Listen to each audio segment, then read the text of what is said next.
The rule was simple. Any employee late by more than 15 minutes would be docked a full day's pay. Then, the rule would be applied to Mr. Harold Jenkins, as he deserved. Mr. Jenkins, the general manager of the entire sports complex, implemented this policy with a cruel smile. 15 minutes, he'd declare, is 15 minutes too much. Sarah Miller arrived 18 minutes late one day, held up by a car accident 3 blocks away. Mr. Jenkins' response was chilling. Sarah Miller, you are hereby docked a day's wages for your tardiness. Then there was David Hansen, who was 6 minutes late because of a sudden migraine. Mr. Jenkins' cold words echoed. David Hansen, the policy stands. Your pay will be adjusted accordingly. This behavior stemmed from a classic case of the authority bias, where Mr. Jenkins saw his own rules as law, unyielding to any circumstance. I, unfortunately, was also at risk. I relied on every dollar, especially the bonus for successfully managing the weekend's pay-per-view UFC event.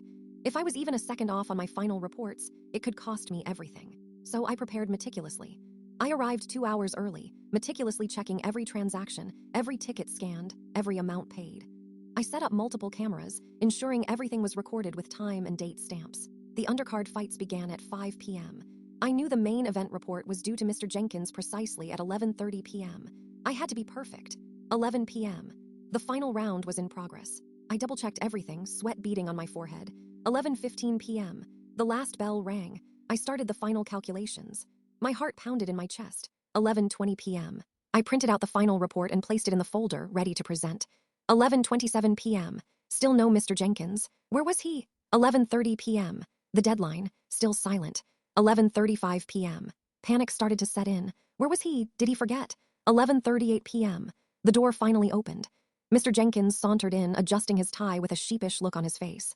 Sorry I'm late, he said. Traffic was a nightmare. A 5-car pileup on the highway. He dismissed it as he turned to see me. Now, where's that report?